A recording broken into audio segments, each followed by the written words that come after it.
ნატოს წლევანდელ სამიტზე, რომელზეც მსოფლიოს უსაფრთხოების მთავარ გამოწვევებზე უნდა იმსჯელონ საქართველოს გარეშე ჩაივლის. ჩვენი ქვეყნის ხელისუფლება სამიტზე არ არის მიწვეული. ალიანსის ლიდერები უკრაინაში მიმდინარე ომს, მის გავლენას გლობალურ უსაფრთხოებაზე, ახლო აღმოსავლეთში არსებულ ვითარებასა და ნატოს წინაშე მდგარ მთავარ გამოწვევებზე მოსაზრებებს გაცვლიან. EUTHOS საპარლამენტო ასამბლეის მიერ მიღებული რეზოლუცია პოლიტიკური შეფასებების თემაა. რეზოლუციაში საუბარია 2024 წლის საპარლამენტო და 2025 წლის ადგილობრივი არჩევნების დროს გამოვლენილ დარღვევებზე, ადმინისტრაციული რესურსის გამოყენებაზე, მედიისა და შეკრების თავისუფლების შეზღუდვაზე, ასევე ოპოზიციის და დემონსტრანტების მიმართ განხორციელებულ ზეწოლაზე. ხელისუფლების წარმომადგენლების თქმით, დოკუმენტის დიდი ნაწილი გონივრული შეფასების ფარგლებს ცდება. მათი თქმით, ირონიულია, როდესაც ამერიკელი კონგრესმენი აკრიტიკებს სხვა ქვეყანას გამჭვირვალობის შესახებ კანონმდებლობის მიღებისთვის, მაშინ როდესაც მისივე ქვეყანაში მოქმედებს უცხოელი აგენტების რეგისტრაციის შესახებ გაცილებით მკაცრი ფარას კანონი.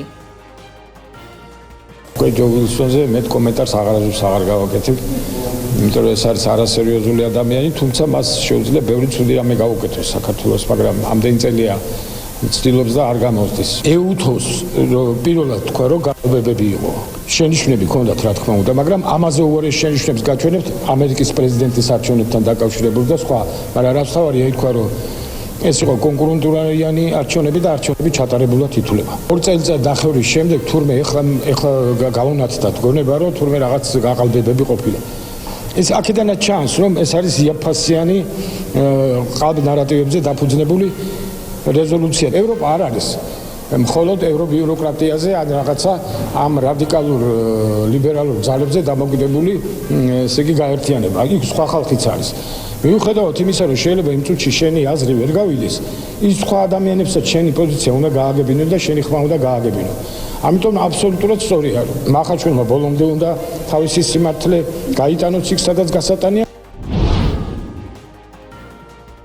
ნატოს გენერალური მდივანი მარკ რუტე აცხადებს, რომ ამერიკის შეერთებული შტატების პრეზიდენტი დონალდ ტრამპი მართალი იყო, როცა მოკავშირეებზე ზეწოლას ახდენდა თავდაცვის ხარჯების გაზრდის მიზნით და მაშინაც, როდესაც ირანის წინააღმდეგ ომი წამოიწყო. უბრალოდ მომწონს ეს კაცი, ვფიქრობ, რასაც ის ნატოსთვის აკეთებს, შესანიშნავი ამბავია, აღნიშნა რუტემ. მისივე თქმით, პრეზიდენტი ტრამპი აღწევს იმას, რასაც ამერიკელი პრეზიდენტები ეიზენჰაუერის დროიდან ცდილობდნენ, თავდაცვის ხარჯების გათანაბრებას ამერიკის შეერთებულ შტატებსა და ევროპას შორის. ნატოს გენერალურმა მდივანმა განაცხადა, რომ წელს გამართული სამიტი ტრანსფორმაციული იქნება და მნიშვნელოვან მილიარდობით დოლარიან დაფინანსებას გამოყოფს კრისტალურად მნიშვნელოვანი თავდაცვითი პროგრამებისთვის. მისივე თქმით, უთანხმოებების მიუხედავად ალიანსი ამერიკის შეერთებულ შტატებთან სრულფასოვან პარტნიორობას განაგრძობს.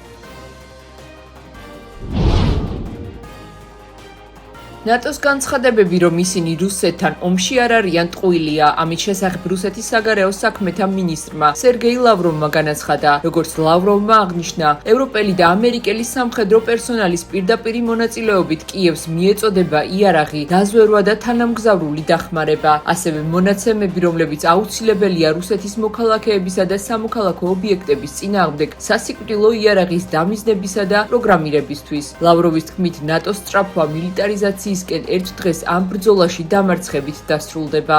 რუსეთის საგარეო საქმეთა მინისტრმა აღნიშნა, რომ ევროპას აღარ შეუძლია დამალოს ევროპული ეკონომიკის, მათ შორის გერმანიის ეკონომიკის მძიმე მდგომარეობა.